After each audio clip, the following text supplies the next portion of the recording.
Good Friday morning, Lake Norman. This is The Scoop on WSIC, and I'm Jaime Gatton from the Mooresville Scoop, and beside me I have my devoted partner in crime, our old Firewire Dan, and we have another day of hot topics, especially if you're in the Mooresville area. We're still waiting on getting some from all of you folks, the rest of the lake, but lots has happened in Mooresville this week, and a couple of actually follow-ups on stories that we have been covering since we started our show a couple weeks ago.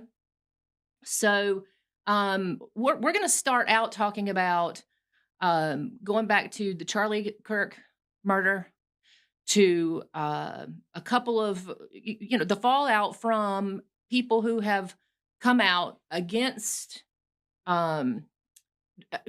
I don't want to say against his family, but they're coming out with critical comments on social media. And you know how I feel about social media. I do believe it has its benefits, but it can also have its pit holes.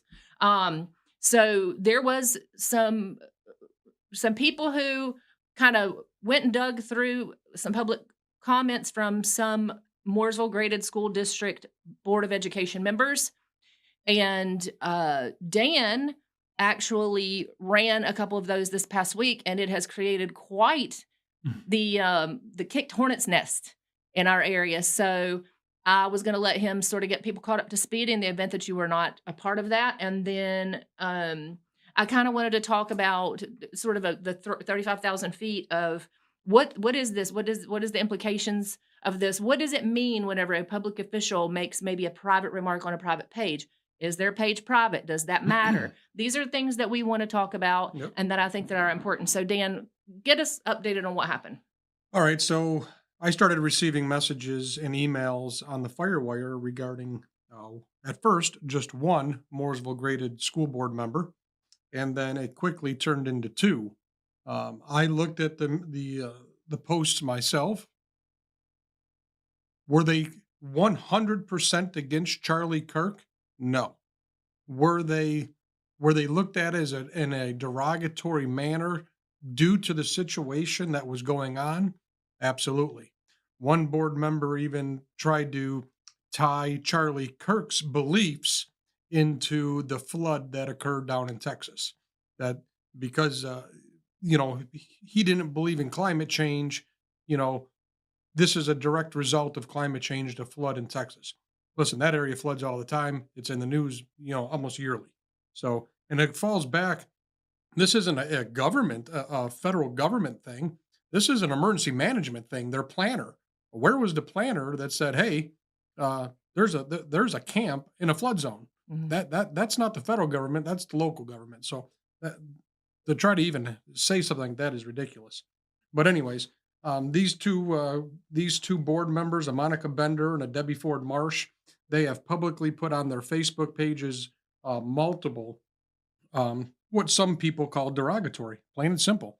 On Saturday, I made a post and tagged the Mooresville graded school district and said, "Hey, listen, I will give you the opportunity to come out with a statement, and I will not release what they said on my side." I thought I was doing the nice thing. I don't ever want to put anybody on blast immediately. I'd rather have, somebody of an official chain come out with a statement. And I gave the school district the opportunity to do that. I gave them, almost 48 hours, and they chose not to do it. And I wasn't going to go against what I had said, so I released what I had. And the comments obviously are 50-50. They are 50-50. And that's important to mention. Yep. And I think, as and I'll talk a lot about my Enneagram 9, my giving myself away to people who follow that. I get crippled, and this. I get literally paralyzed from understanding or trying to listen to and comprehend different people's views. I was talking to somebody just last night about this, where it's like some people want to just argue for the sake of arguing. They will argue just to hear what they want to say something back. And right or wrong or indifferent, I'm completely different. Like I'm listening because I might change my mind. I want to hear the other side, and Yep. sometimes that gets me in trouble because I hear too much and then go, "Oh crap, I don't even know how I feel." Right? So and that's also leads us, and Dan and I have talked about this a gazillion times. The way Dan and I met was through we were joined together on something that we agreed with. But at the end of the day, Dan and I have not agreed on everything. And Yeah. I will tell you this, Dan will call me out for not doing things the way he does it. And I'm a little more gentle, but I'll be like, Dan, are you sure? Like, are you sure? Because Dan is a little, he's a little more reactive than I am. He does things because he has convictions and he does them. And I want to point out on this show, because I don't ever want for anything I say to reflect on you and you have to wear it, or if I, that you disagree with, and same goes with me. But that's, to me, that is something that we don't even have to discuss No. because but for the We've been working with each other so long. We know we're not always going to agree. we know this. And for the benefit of those listening, understand that I could look at the MGSD things and I was able to see both sides. Now, I think that there was a line crossed whenever one of those posts said only, we were talking about school board or school shootings. Sorry for my words. Let's keep that straight. We should be focusing on those. We should not be, desensitizing ourselves to those.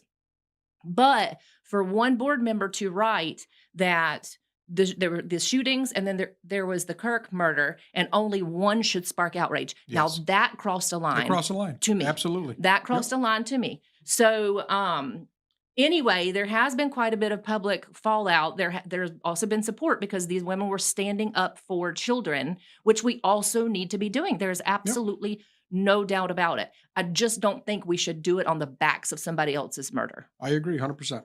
And the Mooresville Grade School District does have a policy about social media use for employees. Now there's conversation that's being had. Is a board member an employee of the school? My answer is yes. Yours, I think, is different. Mine is But different. They do get a salary. It's a very small salary. It's 100, from what I was told this week, it's $132 a month for a board member. So, That's what I heard. To me, if you're receiving compensation, you are an extension at least of that particular school district or that particular employer. And in this case, it's Mooresville graded. And their policy is cut and dry when it comes to this. I have the policy right here. I could go word for word on it and read it over the radio, which I won't do. But it is explicit that what you put on your own social media page cannot be seen by students, can't be taken in any derogatory way. And both these ladies' Facebook pages were not locked down for students not to see. So, well, and let's also clear up just for people, and this is not spoon feeding anybody. I'm not trying to make anybody feel like they don't know this already, but the board members, that's a different entity than your employees. The board members are over the employees. So a lot of people were writing in comments like, fire them, get rid of them. Other people were saying, y'all are trying to get them fired. you can't fire them. But you can, but you do that in the voting booth. Exactly. That's the way that you do that. That's how you handle your elected leaders, which is what these people are. So let's keep that in mind.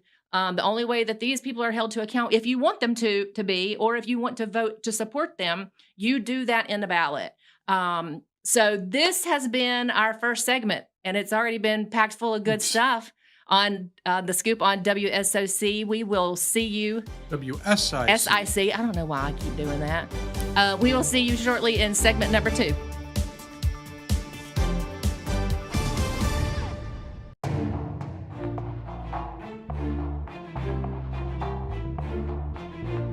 We're back on WSIC's The Scoop, and trying to keep things going a little bit because Dan and I have a lot to talk about today, a lot to rap about. But we do need to sort of recap what we talked about in segment 1 in the event that you missed it, but also we're going to continue on it a little bit in this segment. We talked about some of the public discourse on social media this past week about the Mooresville school board members who had put up some quotes or some feelings, some opinions on social media, on their public pages, or at least parts of their pages that were public. And Firewire Dan ran them. These comments were questionable about their political stances on their personal Facebook pages. And people have varying opinions about that. But also, there was a story, or as a story kind of brewing in Statesville Mhm. that Dan had alerted me to. I didn't even see this. I've been a little preoccupied this week, but I'm going to turn it over to him and to kind of talk about this and tell us about it. Sure. Yesterday, I received the press release from the city of Statesville. They are investigating a doll that was hanging by the neck. It was creepy as heck, Yes. y'all. Good choice of words. Creepy. I thought you were going to say something else. You know me. um, this doll was hung by the neck above a campaign sign of Doris Allison. Doris Allison, for those who don't know, is a sitting council member in the city of Statesville. She is one of three black council members, and so there's definitely a racial undertone with this. I'd say so. I can't prove that it was done for that reason, obviously, but it certainly appears that way. And in that press release, the city of Statesville police chief, whoever wrote the press release, specifically stated that the FBI is now investigating as well. And I heard today the SBI, the State Bureau of Investigation, is also now involved. Is that Uh, because that would be kind of considered a hate crime? uh, well, Potentially. I mean, that, this is a First Amendment thing, I too, if got you're hanging on a political sign, I right? got called out yesterday. Well, what makes this racist? Well, guys, the FBI just doesn't walk into the city of That's what I'm Statesville and start thinking. investigating. Right. That's not the way that works. So the way that would have worked is the city would have investigated it. They would have reached a limit and would have said, this now looks like we're going into a federal Understood. crime. So they would have contacted their contact person at the Charlotte field office of the FBI, and the FBI would have come. They would have took a look at the evidence, and now if they put out a press release like Statesville did, saying that the FBI is now investigating alongside the Statesville Police Department, that kind of tells you that they're looking at a federal A crime. federal crime, You sure. know, could Yeah. that be an election interference? Could that be a hate crime? You know, that part wasn't We don't released. really We know. don't know yet. But just looking at it from the outside, uh, due to the council member that this was happened to, you know, being a black lady, then to me, it has a racial undertone all the way. And I bet you that's what they're investigating right now. So, Well, and you had mentioned, just to jump into another subject, which this one might catch you a little off guard because we didn't discuss it earlier or recently, but there has also been a couple of people who have made some connections with her and is at her position with a data center. yeah, Um, that's what I'm hearing. So we'll jump right into that. The data center with the city of Statesville was approved for rezoning this past week. Um, and Doris Allison was caught on a hot mic talking to another council member, saying some stuff. And people are trying to correlate that with this doll hanging now. Mm. I don't see it, I don't but either. you know, that's what that's what I'm being told. I don't, like I said, I don't believe it for 1 minute. Nobody deserves this type of treatment, especially with the history of Black Americans in this country. 100%. That is absolutely disgusting, and So there's no room for it at all. we're going to say in this particular case, this should not be. You can disagree or agree to disagree on social media or out in the world as much as you want to, and we just discussed that in segment 1, but we're gonna say in this case, if you are doing some stuff like that over somebody's position on like a political position on something as simple as a data center, actually, don't put creepy freaking dolls on anything for any reason. That junk is crazy. But anyway, that's going to be a hard pass for me. Yep, yep. However, we do have another more national splash of somebody who is apparently being punished, censored. I don't know what. I wouldn't call it a punishment. I wouldn't call it censored. I would call it a responsibility for his own actions. And you go ahead and tell us all about it. Sure, let's talk about it. The late night host, Jimmy Kimmel, was just fired by ABC. Is it fired or was his show just like Well, suspended indefinitely? I've read different listen, things. And I know the way that we word things as wordsmiths. yeah, I get it. if your advertisers pull and they aren't going to run your material, who are they going to broadcast it to? Nobody.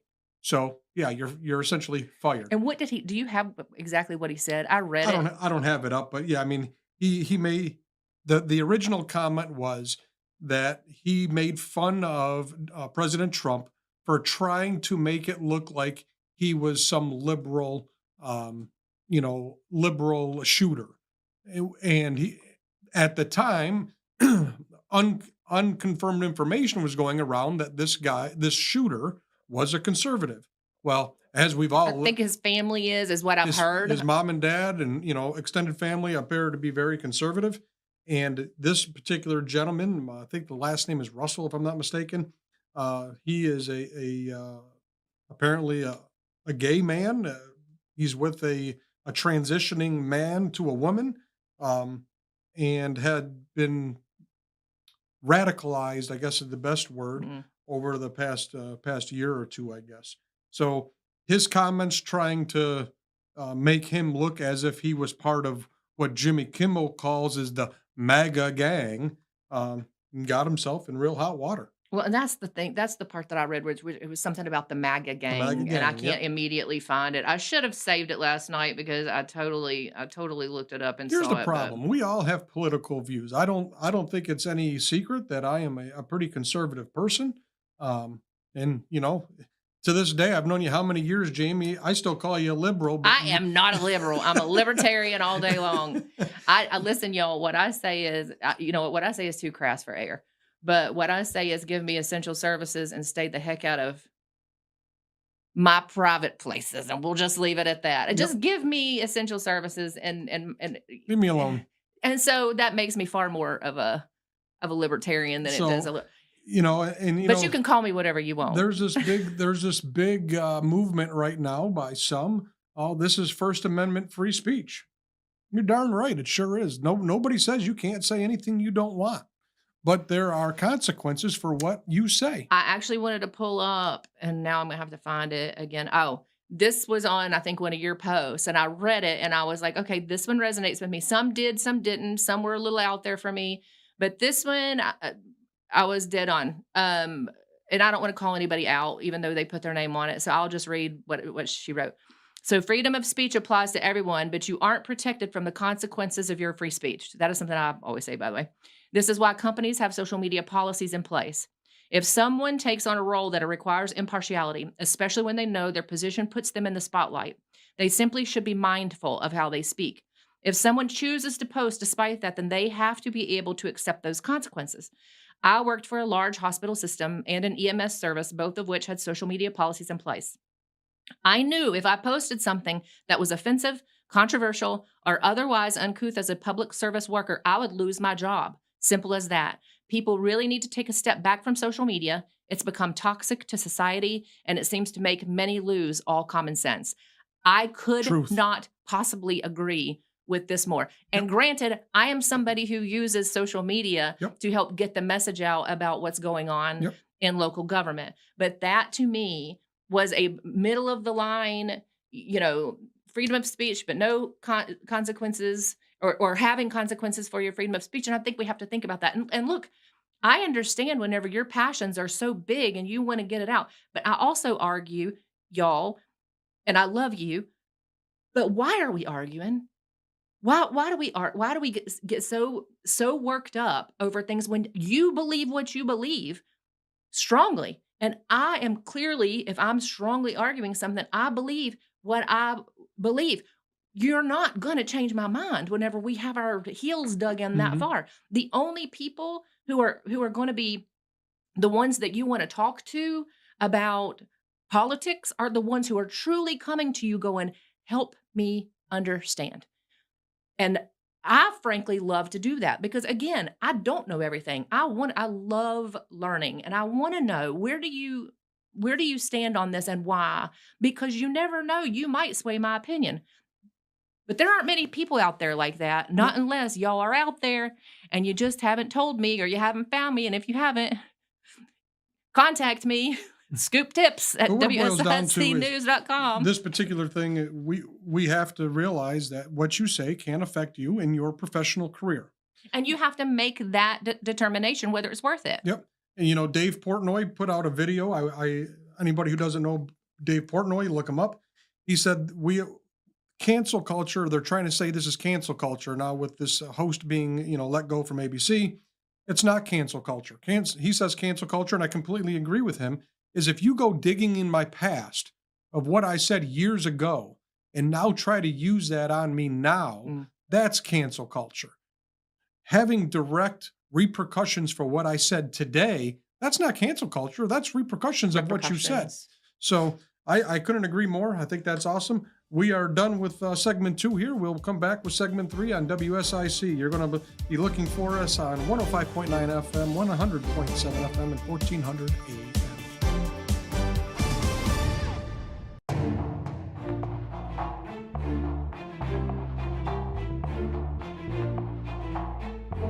Welcome back to WSIC's The Scoop. We are actually now going to follow up on a story that we've hit on the past couple of weeks. Instead of me talking, because I talk too much, I'm going to turn it over to Firewire Dan. All right. So we've been talking about the former assistant chief of the town of Mooresville, Mr. Frank Falzone. He was served this week by, do you know what the agency was? I think it was Mooresville. Was it Mooresville? I think so. He was served by Mooresville Police Department with a criminal summons. Some people don't know what that is, so I'll be happy to explain that to you. A criminal summons is an order to show up to court for criminal charges.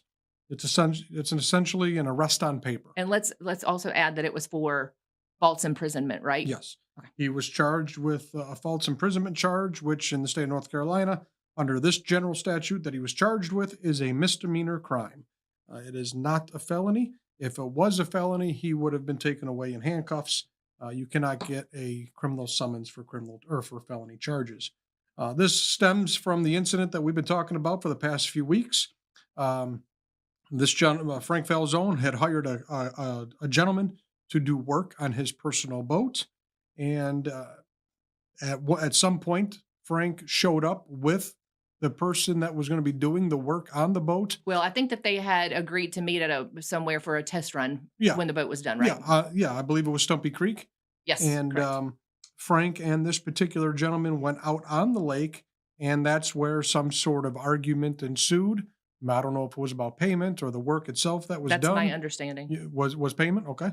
And the work that was done, both. And at that point, the way we have understood it is that Frank cut the boat off and had a very argumentative type fight with this particular person. And under the state of North Carolina, you can't do that because there's no point of egress for that owner. If he felt threatened, the only option he had was to jump in the water or stand there and take it and get your beat if it ensued into that. But thank God, by what we hear, it did not. So that's where he is now being charged with misdemeanor false imprisonment because that gentleman had no point of egress. He couldn't run away if he chose to. Let me add, Frank has determined right now not to use the press, at least in an email that he sent to Dan and me, which I would question why you would email. Why you email the press if you don't want them involved? However, I do feel like it's our duty to report that in the email on September 11th, it was before we ran the 911 tape here on WSIC, he claimed that the allegations against him were false and cited what he called a July 15th, 2025 report of investigation that states this, and I will read it straight from the email. Abuse of authority unfounded. The allegation is found to be false or not factual. And in quotes, there is no indication that there is any overt threat of legal action or arrest beyond a statement to request an investigative stop regarding this civil dispute. Additionally, any person can state that he or she would seek police intervention if someone was improperly retaining their property or to resolve a dispute, and with factors similar to this matter, one can reasonably expect the police officer would complete a traffic stop in his or her attempt to understand and resolve it. Throughout the engagement and with the statement that Lyon would be stopped, Falzone never mentioned his position or rank as a factor in any action. To date, no police action has been taken against, and that's the other party. So that's what we got. I will say I take issue with it saying that first of all, I don't know where this report came from. I've talked to 3 other high-ranking government officials who have not seen it, according to what they told me. But I'm looking through this and I'm like, never mentioned his position, but in the 911 tape that we played here, and also we've talked about running in full on our pages, at least ours, and we'll talk to WSIC to see if they would like to do it too, because a lot of people are asking to hear the whole thing. The person says, the boat mechanic says to the 911 operator, I think he's a cop. And the 911 operator said, what makes you think he's a cop? And he said, because he told me so. That indicates, sorry, not he sorry. He not only indicated at some point in their interaction with each other that he was a police officer, he also then said, I will have you stopped so fast. That is indicating even if this guy never knew you were a cop, that you had direct connections with law enforcement. And I have no idea where this report came from. The only place that I can possibly think that it came from is the ISS investigators that were the external investigators into this, because we had an internal investigation at the Mooresville Police Department. Now we had an external investigation. But why doesn't the government, pretty high government officials, from what I'm understanding, why don't they have a copy of this report? I don't know the answer to that. But to call it false allegations when we played what we played here, and I don't know if this is the ISS report, I take a big issue with this logic, if we want to call it that. And we will, we'll pursue that further. I did make a public records request of the town to find out, okay, what is this? What is this report? When were you in receipt of it? They won't give it to me because it's an investigative document. Say that again. You said there's no legal something in that email. What he sent us? What was it again? There's no legal wrongdoing or something? Oh, it's abuse of authority unfounded. Okay. It may have been unfounded at that time, because to my knowledge, it was the sheriff's office that came and investigated this. And that's a big question for me, is if there was enough to take out a criminal summons last week or this week or whenever it was, why was there not enough to investigate this on the scene? Because Ardell Sheriff's Office is the ones that showed up. They responded. So could they not have investigated this right Absolutely. then and there? They could have, yeah. Nothing says they can't. Or maybe they did, and the way misdemeanor charges work in North Carolina is if the crime did not happen in front of the deputy or the officer, then it is the responsibility of the complainant, the victim in this case, to go take charges out at the magistrate's office. Meaning you go to Statesville, to the jail where the magistrate's office is, you tell the magistrate that you would like to swear out warrants on an individual for a misdemeanor crime. You'll put your hand on the Bible. Do you tell the truth, the whole truth, nothing but the truth? Yes, you do. And then the magistrate will tell you, okay, tell me what happened. And at that point, that's your testimony to the judge. A magistrate is a judge of what the crime was. The magistrate will probably ask you a few questions.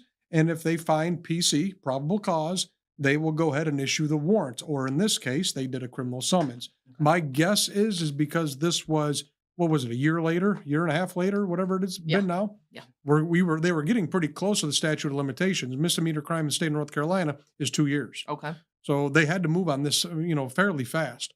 But they did the criminal summons versus the OFA. The OFA is a warrant for arrest. I was told this went directly to the district attorney's office. Sarah Kirkman is the one who made this decision, what I was told. Again, the public records request that we put in, I'm trying to wrap up as much as I can on that. But we did do the responsible thing and respond back to Falzone asking him for a copy of said report. He declined, saying he did not wish to involve the press. So, do you have enough time to wrap with any of your fire stuff? We are 1 minute and 38 seconds till our next break. I say we take the break. Okay. Do you want to take the break? I say we take it. We'll tack it on to the next segment. Okay. Very good. All right. Then this is The Scoop on WSIC, and we shall return.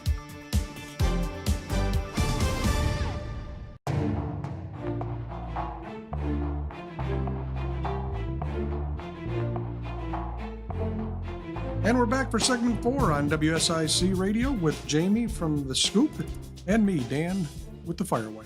So we're going to take a quick stop on one topic, and then we're going to pass the mic over to Jamie, who's going to end the show on a positive note, because this has been a pretty active show today with a lot of information. So going to the data center just for a few moments, I received a phone call. I think it was, what's today? I think it was Monday. Monday, I received a phone call, or Tuesday, whatever it was, regarding the data center.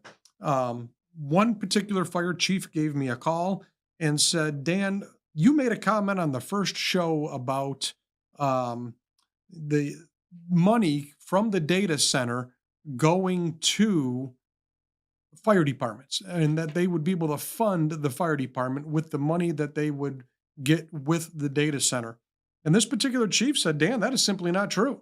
He goes, they will not fund the fire departments with general fund money. He called it another word, arboretum, or a word I'd never heard of, and he explained what it means, but it was essentially the general fund. Right now, he said, this was his words, that there's over $8 million currently in the general fund, and this particular fire department has trouble paying their bills. They are going, they're going broke. They're not broke yet, but they are going broke. So I reached out to no other than the head of the commissioner, the chairman, Burt Conley, and he had no problem with me telling you guys that I spoke with him. And Burt said, we can fund the fire department with the general fund if a department needs money. Well, I've been to a couple of these meetings. The fire chiefs have petitioned the county for more funds. One fire chief is very passionate about it and has had multiple meetings, has given a beautiful PDF viewing at the commissioners at a special meeting. I mean, there's a couple departments that are really hurting. For those who don't know, fire departments right now are only funded by the fire tax revenue, which is 9 cents per 100. That's every department in the county, with the exception of, I believe it's Stony Point, City of Statesville, and Mooresville. Every other one in the county gets funded from that fire tax. You got a department like Troutman with millions of dollars for their general fund. Shepherd's is another one. They get a very healthy monthly or yearly budget. And then you have other ones who are, struggling to pay bills. So there is a study going on. Hopefully that model is going to change a little bit for these fire departments. Sure. But we have to fund these fire departments. Absolutely. Down. But we're going to pass it right over to Jamie now, because she's going to end this show on a good note. On a positive note, this is a story that I have been, as most of you listening would know, have been working on for years, and we're finally at the culmination. Josh's Farmers Market is finally sinking permanent roots, and I could not be more ecstatic, because that has been a tough fight to get here. Lots of movement and working with the town of Mooresville, which at first was budging, and then there was a overhaul of our town government, and new people came in and made things happen. So we've got Josh Graham, the owner of Josh's Farmers Market, on the line, and I cannot wait to talk to him to find out where he is. Josh, are you there? Hi, I'm here, Miss Jamie. How we doing? Josh Graham. He is the man of the hour. How are you? I'm doing okay. So are you on the coast, heading back, getting all your fresh local seafood? I'm in beautiful Sneed Ferry, North Carolina. Yo, I bothered him on a hard work day, and thank you for joining us. We're so glad to have you. So tell us a little bit about what's going on. Yes, ma'am. So we have, as you well know, we've been trying to get a permanent home since losing the family land in 2020, and it's taken 5 years to finally get something rolling. And I was completely caught off guard by how long it would take with all the red tape and Sure. architectural, engineering side of things, permitting, and Well, where are we going? So we originally bought land back in 2021 on Williamson Road. It was great road frontage. It was actually the old home place that I was born and raised on, so thought it was meant to be. Bought that land. DOT delayed road widening once, and then twice, and then a third time. that parcel doesn't work until road widening happens. So we fell back and punt, so to speak, made the Lowe's YMCA an offer in November of 23 to buy 4 acres of land off of their 25-acre parcel there in Morrison Plantation, and they took us up on it. And the permitting started in March of 24, and we finally were able to close on the piece of land last Friday. That's amazing. And just for people that may need to be caught up a little bit on that, that was also kind of a part of the YMCA's plan of expanding a little and doing a whole health, a nod to health. And obviously that's what the farmers market brings to the table. But correct me if I'm wrong, Josh, but the address is 142 Joe V. Knox Avenue is where you'll be. Is that right? Yes, ma'am. That's correct. Okay. 142 Joe V. Knox Avenue. Perfect. And site work, believe it or not, site work is supposed to start Monday. So we're moving fast. We're getting the ball rolling quick. Yeah, they assured me, my architect and my builder says, the worst part is the red tape. He says once you get to the construction part, it flies by. So that's incredible. So when do you think, when is your projected, I know everything can change, but when is the projected opening? Yep. We are hoping and praying we get to CO by March of 26, meaning we can start moving in, get set up, and sometime have a grand opening late March, early April of 26.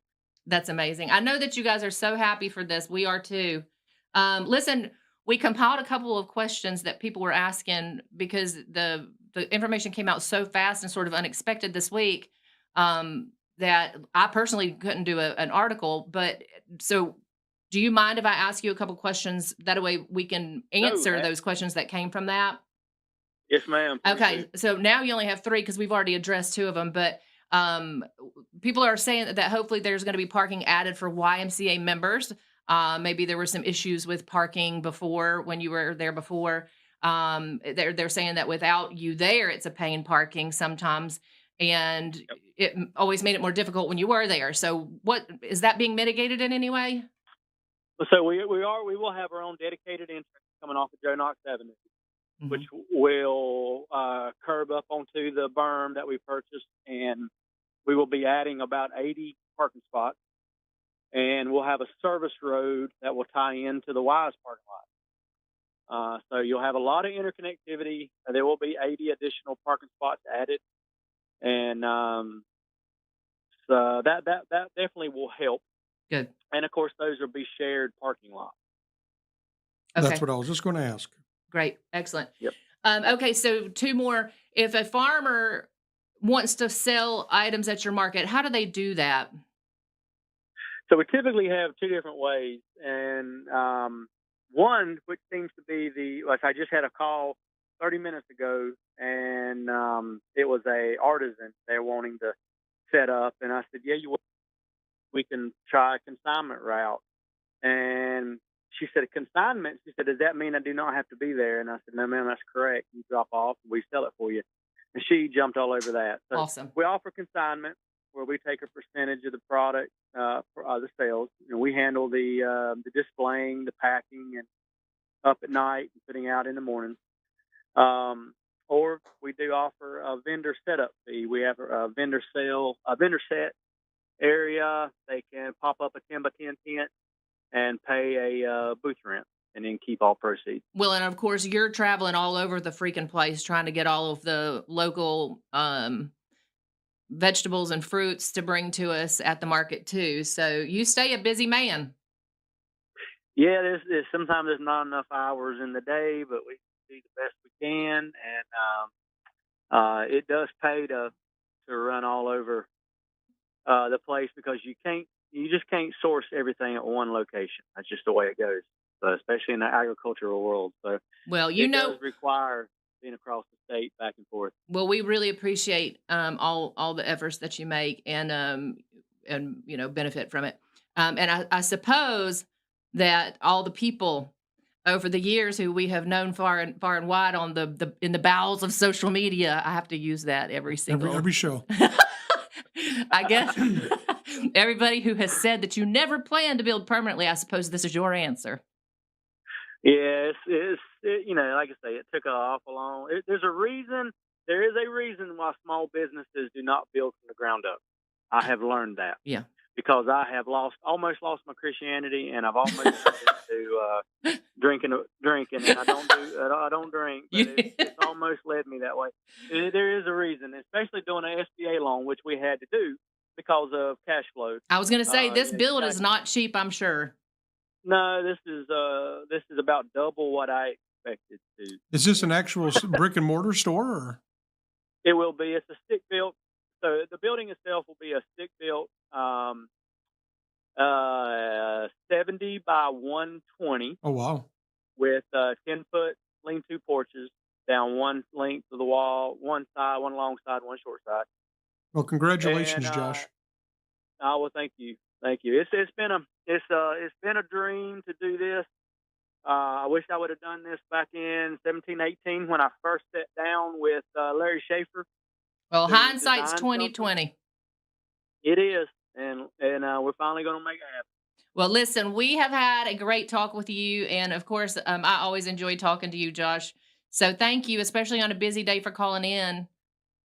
Oh, thank y'all for having me. Listen, safe travels back to you, okay? Yes, ma'am. All right, Y'all bye, take care. buddy. And I will just read a quick press release to wrap us today, or from the press release from the YMCA, since we couldn't have them on the show. We are thrilled to welcome Josh's Farmers Market as a mission-aligned neighbor at Lowe's YMCA campus. This is from Sue Glass, President and CEO of YMCA of Greater Charlotte.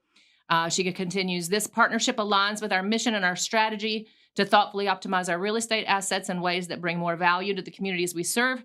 Together, we are building an integrated campus that expands access to healthy food for our members, program participants, and the broader Mooresville community. This, ladies and gentlemen, has been the Scoop on WSIC, and we are looking forward to talking to you again next week with all the hottest topics. Have a great week.